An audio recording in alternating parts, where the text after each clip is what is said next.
एस्टेन के खास मुलाकात कार्यक्रम में आज इस कड़ी में हमारे साथ वरिष्ठ साहित्यकार गोपाल नावेंद्र जी हैं। गोपाल नावेंद्र जी से इनके साहित्य सृजन के बारे में बखूबी जानेंगे, साथ ही ये किस सेवा से जुड़े रहे, सेवा से जुड़ते जुड़ते साहित्य सृजन की ओर कब आए, इस बारे में इनसे हम चर्चा करेंगे। आइए बात करते हैं गोपाल नावेंद्र जी से।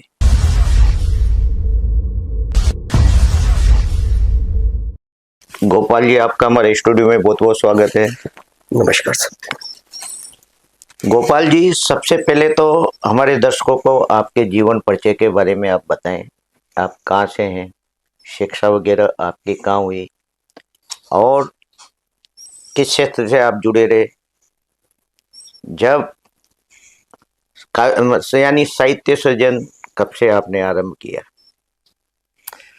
मैं जन्मतः छबड़ा से हूँ जी। जो अभी बारां जिले में है, और मैं मेरी पढ़ाई लिखाई 10वीं तक, सेकेंडरी तक जी छबड़ा हायर सेकेंडरी स्कूल से हुई। इसके बाद में मैं कोटा आ गया। जी। कोटा आ गया तो उस समय के बाद में लगभग मैं बाहर ही रहा, पढ़ाई नौकरी इस तरह से मैं बाहर ही रहा।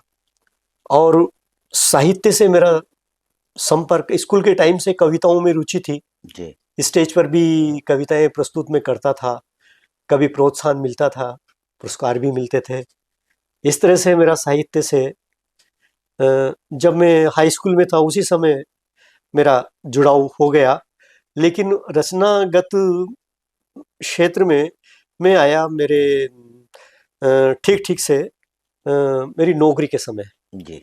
जब मैं 12 रहा। और वहाँ एक मुझे मैं अक्सर आरएसएस और शाखा में जाया करता था। हाँ।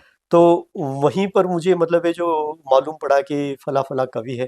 क्योंकि कविता से मेरा मतलब लगाव था, तो जब उनके नाम मुझे मिले तो उनको गली गली में मैंने ढूंढा। 12 अच्छा। 12 में गली गली में ढूंढा, और लोगों को जहाँ गतिविधियां बिल्कुल ठप पड़ी हुई थी, कोई लंबे समय से बताते हैं जी। कि वो वापस चालू हुई और मेरे मित्र बन गए। तो मेरा भी जब वो मित्र बन गए तो हम गोष्ठियां वगैरह करने लगे। गोष्ठियां वगैरह करने लगे, कहीं कहीं कवि सम्मेलनों में से निमंत्रण भी आते थे। तो हम सबका एक तरह से वो साहित्यिक कारवां वहाँ से आगे बढ़ा, तो बढ़ता चला गया फिर जी। इस प्रकार से। और मेरी नौकरी, जी। सर्विस कृषि उपज मंडी समिति में लगी। हालांकि मैंने कोशिश बहुत की अन्य नौकरियों के लिए, लेकिन कृषि उपज मंडी समिति में जब एक मिली तो एक ठहराव सा आ गया। बिल्कुल। और मैं मेरा लगभग 12 वर्ष की नौकरी मैंने 12 में की। और उस समय वो ही समय ऐसा था जब मैं साहित्य के प्रति गंभीर हुआ, बहुत गंभीर हुआ। और कुछ घटनाएं ऐसी मेरे जीवन की हैं जिन्होंने मुझे मतलब एक तरह से साहित्य में मुझे आगे बढ़ाया। जी। मित्र भी रहे और मित्रों के कारण भी इसमें है। इस तरह से मैं साहित्य के क्षेत्र में आया। जब आपने साहित्य सृजन प्रारंभ किया तो आप प्रेरणा स्रोत यानी गुरु किसे मानते रहे? प्रेरणा स्रोत एक तो पाठ्य पुस्तकों में जो कवि थे, जी। निराला जी, सुमितानंदन पंत, महादेवी की तो एक कविता उस समय सुनी थी मैंने, धर्मयुग में छपी थी। जी।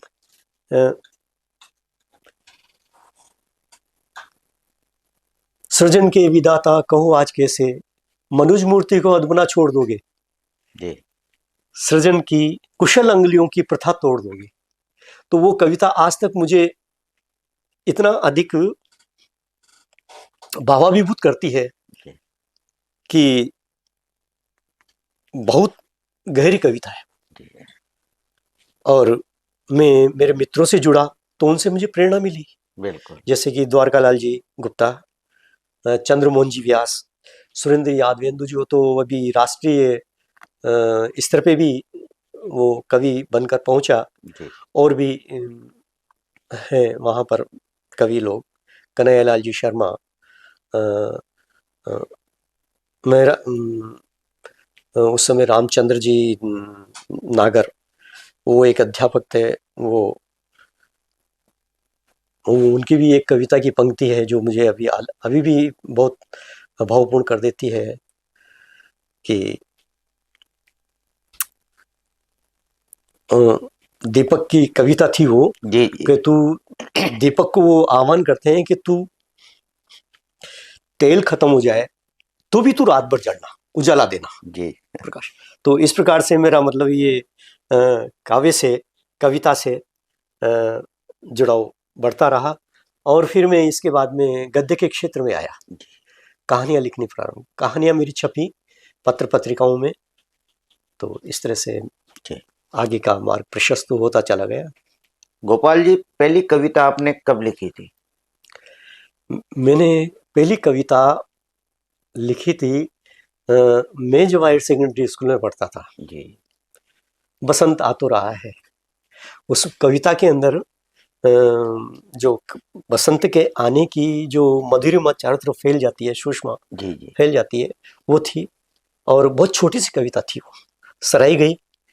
और लेकिन मैं बिल्कुल लगातार उस समय लिखता नहीं था, वो बिल्कुल। तो मैंने एक प्रेरणा से लिख दी, जी वो एक अलग बात थी। लेकिन कवि कवि के हृदय में जो अंकुर जो फूटता है, जी वो उसी से, उसके बिल्कुल। बाद में इसी तरह से फूटा जी कि बाद में जब कविताओं के संपर्क में मैं आया, जी कवियों के संपर्क में आया, तो गोपाल जी, सही बात है कि जब मन में कोई अ, चीज चीज चित्रित होती है तो वही कागज पर उतर कर आती है जी और वही एक काव्य का रूप सामने जी, लेकर आती है। बिल्कुल बिल्कुल। वो चीज वास्तव में सही है, क्योंकि एक साहित्य सृजन की विधा भी यही है, जी क्योंकि जब उसके मनोभाव में जो चीज आए जी उसको वो कागज पर उतारे। जी। किन किन विधाओं में अभी तक आपने अपना लेखन किया? मैं कविता से प्रारंभ हुआ, जी इसके बाद मैंने कहानियां लिखी, कहानियों के बाद में उपन्यास पर आया, उपन्यास लिखा। जी निबंध मैंने लिखे जो अखिल भारतीय स्तर पर सम्मानित हुए, उन्हें लघु शोध कहा गया बिल्कुल। और पुरस्कृत हुए वो। अखिल भारतीय साहित्य परिषद से मैं जुड़ा रहा, वहाँ से भी मुझे प्रेरणा मिली। और इस प्रकार से मैंने लघु कथाएं, जी कहानियाँ, कविता, अ, खंड काव्य, और अब तो मैं हाड़ौती में महाकाव्य भी लिख रहा हूँ, जो उसकी पांडुलिपि लगभग पूर्ण है जी। और वो प्रकाशनाधीन है। गोपाल जी, आपने हिंदी और माइड भाषा दोनों में लिखा? मायड़ भाषा में मैंने लिखा जी नहीं लिखा था, मैंने हिंदी में ही मैं जी अधिक लिखता रहा, ये प्रारंभ की बात थी। जी लेकिन लगभग 5-6 साल से जब मैं कोटा में आया, यहाँ के साहित्यकारों से तो मैं पहले से भी जुड़ा रहा, लेकिन यहाँ आकर के मैंने हाड़ौती का, राजस्थानी का जो वातावरण देखा, जी तो इससे मैं प्रेरित हुआ कि मुझे भी मायड़ भाषा में लिखना चाहिए। हकीकत में क्या है कि छबड़ा जो क्षेत्र है, जी वहाँ हिंदी कस्बाई क्षेत्र है, हिंदी का ही स्वरूप वहाँ भाषा में है, लेकिन हाड़ौती सुदूर गांवों के अंदर है। बिल्कुल और वो मैं उससे लगभग लगभग अछूता ही रहा, बिल्कुल। इसलिए मैं मायड़ भाषा में उस समय लिख नहीं सका। और जब मैं यहाँ आया, तो चूंकि मायड़ भाषा हाड़ौती एक तरह से हिंदी का ही स्वरूप है, बिल्कुल तो मैंने यहाँ आकर के जाना कि ये मैं हाड़ौती में लिख सकता हूँ। तो बिल्कुल। फिर मैंने कुछ कविताएं लिखी और मित्रों को सुनाई, काव्य गोष्ठी में सुनाई। फिर इसके बाद में मेरे को महाकाव्य लिखने की प्रेरणा हुई। और मेरे एक मित्र हैं, केवी भारतीय साहब, उन्होंने कहा कि आप लिख सकते हो, जब आपने इतना गूढ़, इतना गंभीर, इतना विशेष साहित्य लिखा है तो आप लिख सकते हो। तो मैं उन्होंने ऐसी प्रेरणा मुझे दी कि मैं महाकाव्य लिखने की ओर प्रेरित हुआ। बहुत बड़े। वो अहल्या मेरा महाकाव्य है जी जो आने वाला है। कोई रचना हो आपकी, सुनाई दर्शकों को। जी जी जी, अवश्य। आपका एक तरह से शुरुआत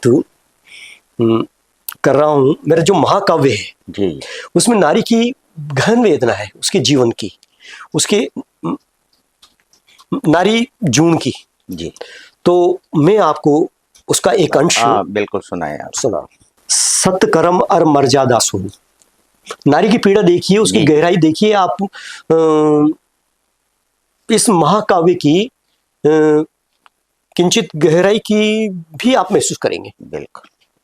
सत्कर्म और मर्यादा सुन, ई धरती पर जीवा हाड़ा को पग पग पर मान होवच है, पण बना मान में दुख का नसास में या हचक्या भर भर रोवच है, वाह। या हचक्या भर भर रोज। इस महाकाव्य की कविता में जो परिदृश्य हमको सामने रखना है, तब इसको अधिक गहराई से समझेंगे। जो अहल्या का जो घटित है, अहल्या का जो आख्यान है, अहल्या के साथ जो हुआ, बिल्कुल सत्ता ने जो किया, जो आज के परिदृश्य में भी हमको मिलता है। ये समकालीन रचना है बिल्कुल और पौराणिक रचना ही सिर्फ नहीं है।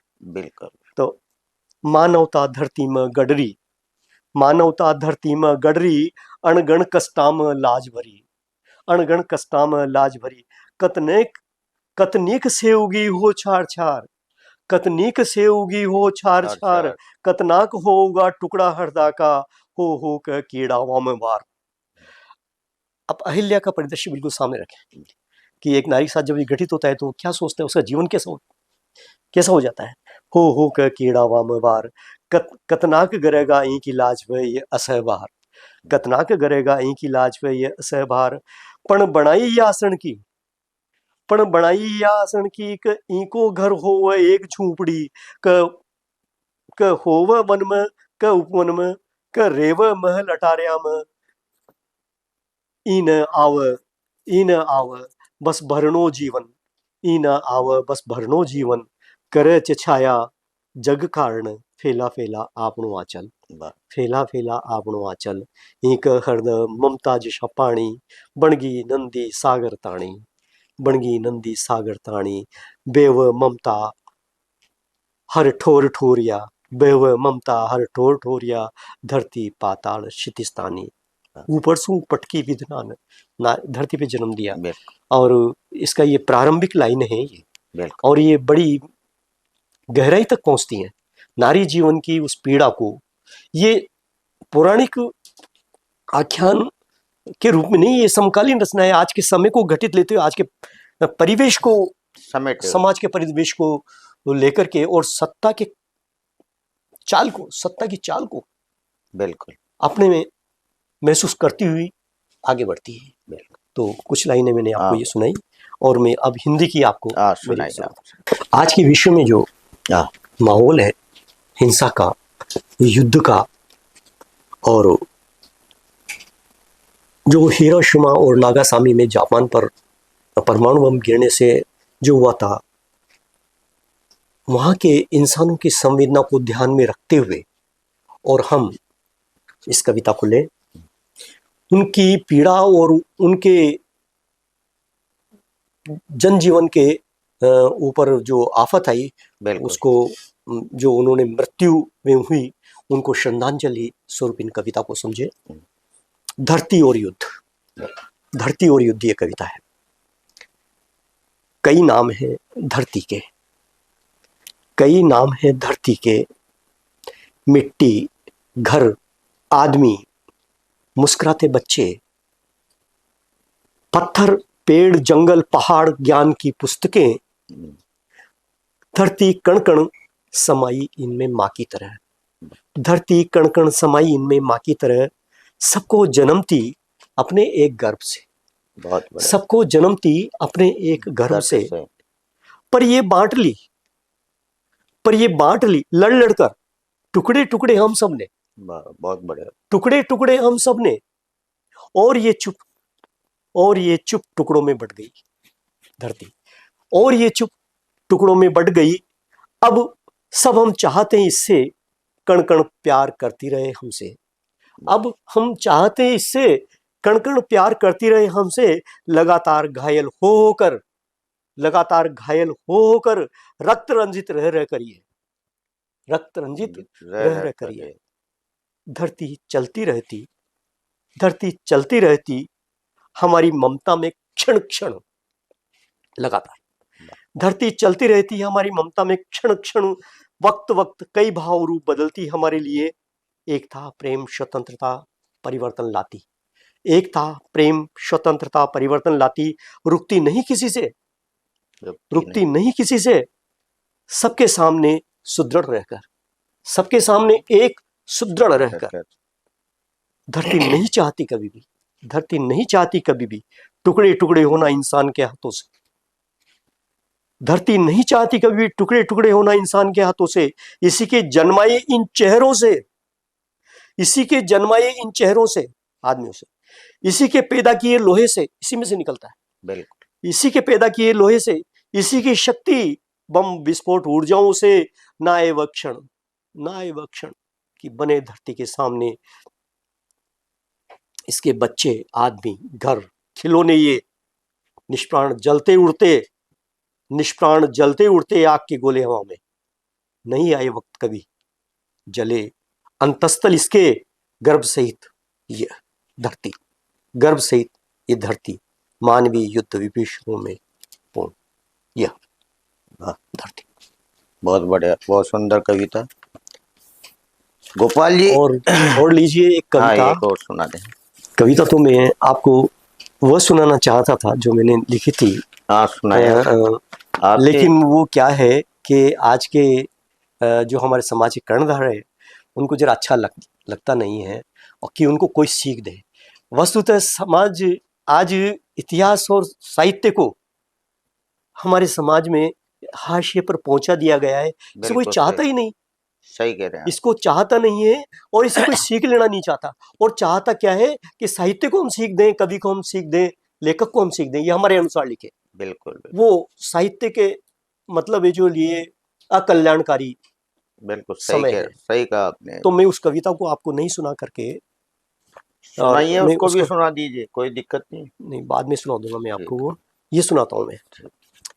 गीत गाता झरना हूं चट्टानों में, ये इस कविता का, मेरे कविता संग्रह का शीर्षक भी है जो आने वाला है। अच्छा। गीत गाता झरना हूं चट्टानों में। क्या बात। धरती के भीतर था, धरती के भीतर था चुप और उदास, धरती के भीतर था चुप और उदास, दबाया हुआ गहराइयों में कमजोर आसपास, दबाया हुआ गहराइयों में कमजोर आसपास। जन्म से बस पानी था, जन्म से बस पानी था, मजबूत चट्टानों में गिरा, मजबूत चट्टानों में गिरा, धरती के अंदर मजबूत चट्टानों में गिरा। घिसता चुप प्यार से उनको निरंतर था, अंदर ही अंदर घिसता चुप प्यार से उनको निरंतर था। अपने लिए रास्ता बनाया दुनिया तक, अपने लिए रास्ता बनाया दुनिया तक। ऐसे में यहाँ बहुत अपनों से मिला जब धरती पर आया झरना। ऐसे में यहाँ बहुत अपनों से मिला, मेरे बिना सब थे अधूरे प्यासे यहाँ, मुझे पीकर प्यार से अपना कहते, बूंद बूंद काम आ रहा हमें इनके। जंगल, चिड़िया, मछलियां, आकाश, धरती के, अब मैं सुख से बहता हुआ इन चट्टानों के ऊपर, पहले नीचे था जी, अब मैं सुख से बहता इन चट्टानों के ऊपर, गिर गिर कर बह बह गाता, सबको प्रिय गीत सुनाता। अब प्राण मुझसे कहता कोई, अब प्राण मुझसे कहता कोई, प्राणी दूर नहीं जाता, बस पानी हूं मैं पारदर्शी, बस पानी हूं मैं पारदर्शी, तोड़कर निकला हूं चट्टानों से। सबके बीच, सबके बीच साथ प्यार से बहने के लिए, एक गाता झरना हूं निरंतर आगे चलने के लिए, मंजिल की ओर बढ़ने के लिए। बूंदों में बिखरता फिर स्वयं जुड़ता, झरना हूं चट्टानों में गीत गाता, झरना हूं चट्टानों में गीत गाता। बहुत बढ़िया गोपाल जी। गोपाल जी, आपकी मौलिक कृतियां कौन कौन सी हैं जो प्रकाशन, जिसका जो प्रकाशन में आ चुकी और आने वाली है? मेरी मूल कृतियां जो 2005 में प्रकाशित हुई जी वो पाषाणी है। एक तो ये प्रबंध काव्य है, खंड काव्य है। जी इसके बाद में 2021 में अ, अ, प्रकाशित हुई प्रेम आजाद है। जी प्रेम आजाद है, ये है वो, दिखाएगा, प्रेम आजाद है, इधर दिखाएगा स्टोरी। प्रेम आजाद है। जी और ये है ओ पाषाणी। जी अब जो कृतियां आ रही हैं वो है, एक तो महाकाव्य है, जी वो भी अहिल्या परी है, और एक कविता संग्रह है जिसकी मैंने कविता सुनाई आपको। जी ये जो 4 कृतियां हैं अभी तक मेरी निगाह में इतनी गहरी हैं कि जितने इनके प्रश्न हैं शायद इससे ज़्यादा इसकी समालोचना में लिखे जा सकते हैं। जी गहराई से कोई आलोचना और कोई आलोचक इनको मिले, समालोचक मिले, तो इनके प्रश्नों से ज़्यादा इन पर लिखा जा सकता है। इतने भाव भरे, इतने विशिष्ट है। जी और एक मेरा जो कहानी संग्रह है वो कंप्यूटर में से ही डिलीट हो गया, न जाने कैसे हुआ। जी एक निबंध संग्रह है। तो ये 2 कृतियां भी मतलब मेरी उससे प्रकाशन से दूर है। और ये 2 ये जो है कविता संग्रह जी जिसका शीर्षक वही है, गीत गाता झरना, जी और अहिल्या महाकाव्य। गोपाल जी, जब आपके द्वारा लिखित रचनाएं या आपके आलेख या कहानियां पत्र पत्रिकाओं में छपी होगी पहली बार, तो कैसा महसूस हुआ होगा उस समय? बहुत विशिष्ट महसूस हुआ साहब।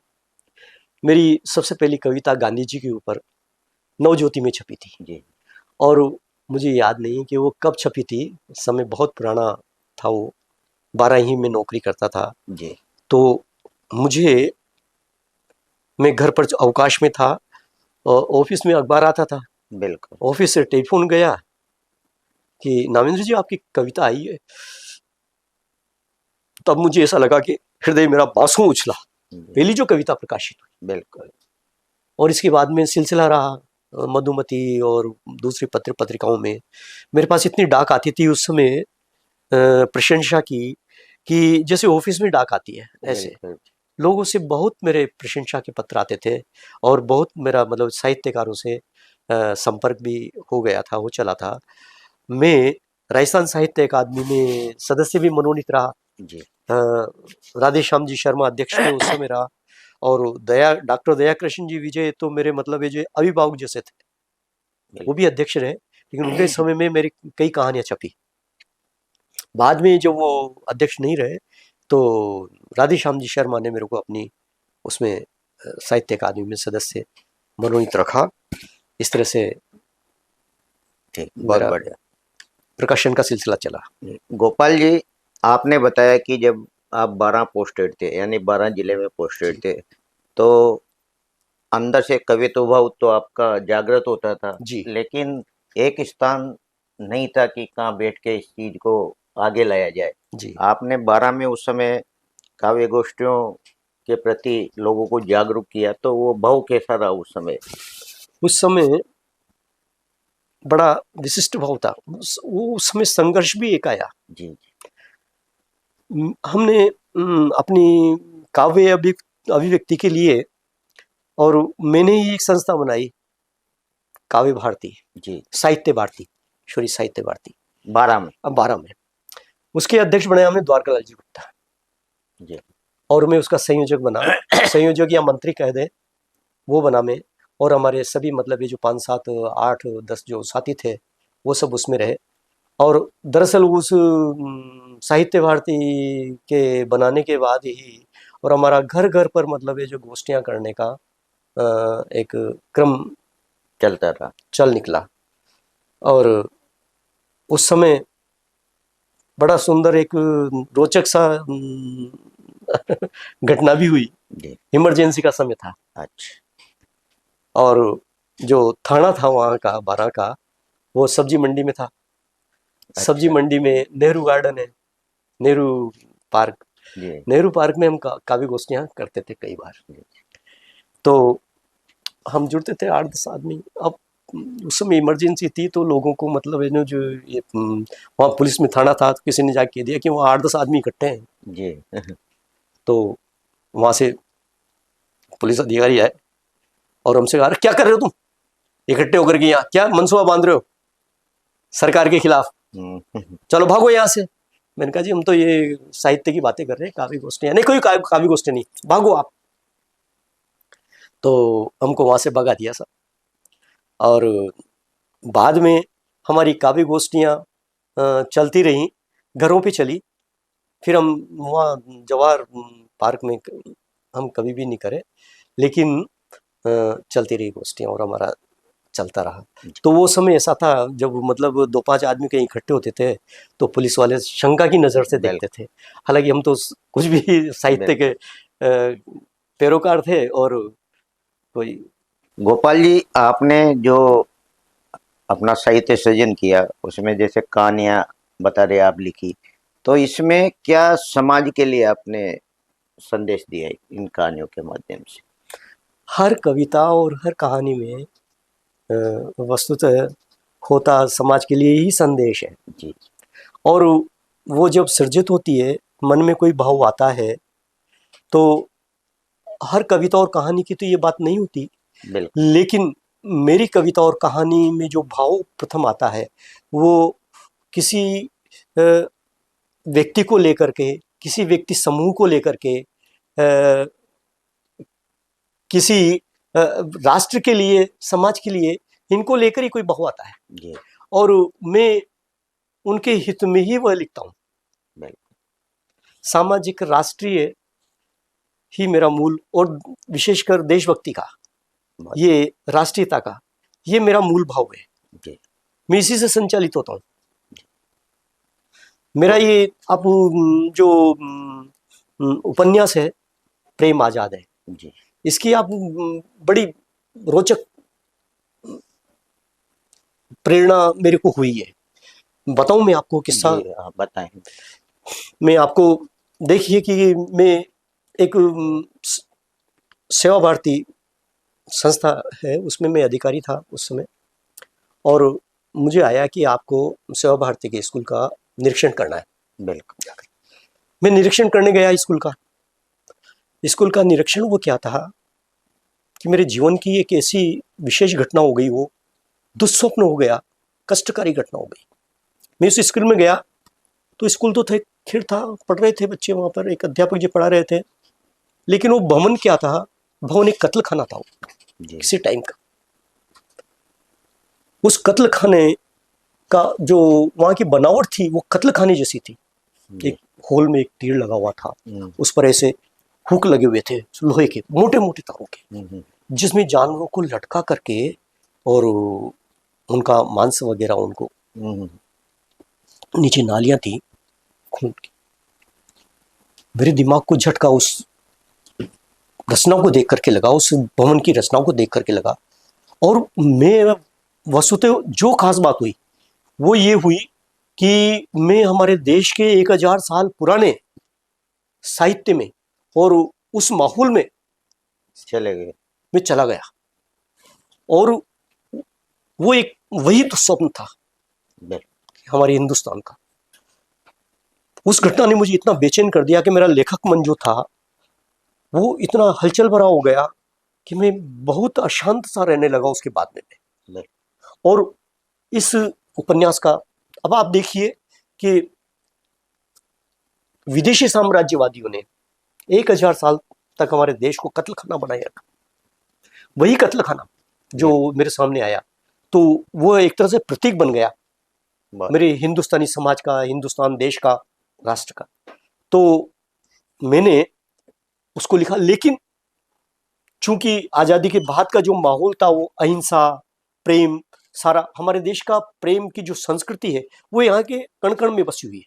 बिल्कुल। हम किसी से द्वेष नहीं करते हैं, हम सबको अपना भाई समझते हैं, इंसानों को। तो मैंने उसमें जो मेरे को क्रोध, उसमें जो दुख, उसमें जो व्यग्रता, उसमें जो सारी मतलब है जो मानवीय भावनाएं आई, उनको दबा दिया मैंने रचना के लिए, साहित्य के लिए। और प्रेम आजाद है ये कविता लिखी तो इससे भी वही बात प्रेरणा जाती है वही बात निकलती है। अब आप देखिए कि कितना, अगर जो आप समय हो तो मैं बताऊं उसको थोड़ा सा, 2-4 मिनट। बताएं। तो वो 40 साल पहले की बात, उसमें उसको मैंने कथा के रूप में ढाला, कथा के रूप में ढाला, और एक उसका उपन्यास का एक व्यापक परिदृश्य देखिए कि उसमें एक पात्र है, स्वतंत्रता सेनानी है। इसमें कविता में जो मेरे प्रेरणा के पात्र हैं अभिन्न मोहन, वो वही अभिन्न हरि जी है, क्योंकि वो जी। स्वतंत्रता सेनानी, इसमें भी स्वतंत्रता सेनानी है, लेकिन वो स्वतंत्रता सेनानी आता है पाकिस्तान से, बिल्कुल। अपनी पत्नी को खोकर के आता है वहां के दंगों में, और अपने 1-1.5-2 साल के बच्चे को अपने सीने से लगाए, उसको बचा तो हुआ यहाँ हड़ौती के क्षेत्र में आता है, जी। कोटा 12 के क्षेत्र में आता है, और वो यहाँ आकर के, और यहाँ के एक वकील है, यहाँ एक वकील मित्र मिलते हैं जो समाज सेवी हैं, राजनीतिज्ञ है, जी। और वो राजनीतिज्ञ भी बाद में उन्होंने जो प्रण किया हुआ था स्वतंत्रता सेनानी ने कि मैं राजनीति में कभी भी नहीं जाऊंगा, बहुत बढ़िया। समाज सेवा ही करूंगा, ये उन्होंने प्रण ले रखा था। और वो जो वकील मित्र थे वो बाद में भ्रष्टाचार के दलदल में उतर गए। जी। अब क्या था कि वो वकील साहब थे, वो उनके संतान नहीं थी, तो ये जो जिस संतान को लाए वहां से अपने बेटे को, पाकिस्तान से। तो उदारतावश इन्होंने उनकी पत्नी को अपना बच्चा दे दिया कि इसको आप पालो, इसको आप अपना बच्चा समझो, और ये समाज सेवा में लग गए, राजनीति में नहीं। उधर वो राजनीति चलती रही। तो इतनी गहरी कहानी। एक तो पात्र ये है, एक पात्र आता है नोआखाली से, कलकत्ता से, एक मूर्तिकार, जी। लूटा पिटा, वहां से अपने परिवार को खोया हुआ, अपनी संपत्ति जायदाद से बिछड़ा हुआ, वहां से आता है यहाँ पर, और यहाँ पर वो स्वतंत्रता सेनानी को मिलता है, वो उसकी सहायता करते हैं। एक और यहाँ पर देखिए, जब हिंदुस्तान का विभाजन हो, ये समकालीन बात है, बिल्कुल। ये आज के दौर में, हम 47 के बाद में, इतने सालों बाद भी ये समकालीन चित्र है समाज का। जी। तो एक और जो पात्र है वो एक कत्ल खाने वाला है, उसका पिता बच्चे को ले जा नहीं सका, और इस आशा में कि यहाँ संपत्ति छोड़ के जा रहे हैं, ऐसी वातावरण में बात थी कि वहां मिल जाएगी हमको संपत्ति, सरकार देगी, यहाँ जो संपत्ति खोई जाएंगे, तो उसका पिता वहां भाग जाता है पाकिस्तान अपने परिवार को लेकर के, और वो बच्चा यहाँ रह जाता है। अब बच्चा यहाँ रहता है तो बड़ा होता है, वो उसका जिंदगी एक तरह से बर्बादी जैसी ही रहती है, लेकिन वो इनके स्वतंत्रता सेनानी के संपर्क में आता है, तो वो कहते हैं कि तो इसको स्कूल बना दे, मैं स्कूल बना दूंगा इसको, और तेरा नाम इसमें रहेगा। तो वहाँ स्कूल बनाते हैं वो व्यक्ति बाद में स्वतंत्रता सेनानी के साथ देश का काम करता है, और वो कत्ल खाने की जगह जो लंबी चौड़ी थी वो यूनिवर्सिटी बना दी जाती है, और इतना बड़ा शैक्षिक उन्नति, इतना महान, उदार और इतना व्यापक उसका परिचित्रण है कि देखते ही बनता है। मैं उसी उपन्यास की आपसे बात कर रहा हूँ। बहुत बढ़िया, बहुत। तो ये जो उपन्यास है ये बहुत महत्वपूर्ण उपन्यास है, सब राष्ट्रीय महत्व का उपन्यास है। आप इसको चाहें तो मतलब ये जो पढ़ना, तो आप इसको पाओगे आप इसमें। बहुत सुंदर, अच्छी जानकारी आपने इस उपन्यास के माध्यम से बताई, मुझे भी अच्छा लगा। गोपाल जी, जो आप कोटा में हैं, किन किन साहित्यकारों का आपके साहित्य सृजन में प्रभाव देखने को मिला? मेरा साहित्य सृजन में जो प्रभाव है, जो मेरे मित्र हैं उनका तो रहा ही रहा, 12 से जो हैं, और कोटा में आकर के मैं के.वी. भारती जी से मैं पहले से जुड़ा था, लेकिन वो संपर्क बीच में टूट गया था, कोटा में आकर पुनः जुड़ा। यहाँ पर मैं जितेंद्र निर्मोही से संपर्क में आया, यहाँ पर प्रेम शास्त्री जी से संपर्क में आया, विष्णु हरिहर जी से संपर्क में आया, और रामेश्वर जी शर्मा। हालांकि इन सब से मेरा पहले से संपर्क रहा है, लेकिन वो यहाँ आकर के सुदृढ़ हुआ। और इसके अलावा भी और कई लोग हैं जिनसे मैं संपर्क में रहा, यहाँ कई कार्यक्रम किए। बहुत बड़े। एक बात मैं कहना चाहूँगा कि साहित्य और इतिहास को जो देश भुला देता है, फिर उसके हित का, उसके कल्याण का मार्ग ही बंद हो जाता है। और आज वही हो रहा है। इतिहास को भी बुलाया गया है, छिपाया गया है, लेकिन इतिहास बोलता है, बिल्कुल। उसके जो अवशेष हैं उनसे बोलता है। तो यही है कि मेरी एक हृदय की जो तमन्ना है, हृदय की मेरी आशा है, वो यही है कि साहित्य को और इतिहास को बिल्कुल हमेशा सींचा जाए, इसको परिपुष्ट किया जाए, ताकि हमारा समाज हमेशा आगे बढ़े। ये थे हमारे साथ गोपाल नावेंद्र जी, वरिष्ठ साहित्यकार। इन्होंने, इनकी जो पुस्तकें हैं वो प्रकाशित हो चुकी, और कई जो महाकाव्य ये जल्दी ही प्रकाशित होकर समाज के सामने आएंगे। साथ ही इन्होंने उपन्यास, शिक्षाप्रद उपन्यास, जो हर पाठक को पसंद आएगा। आज ये हमारे स्टूडियो में पधारे और साहित्य चर्चा की। आपका बहुत बहुत नमस्कार। जी।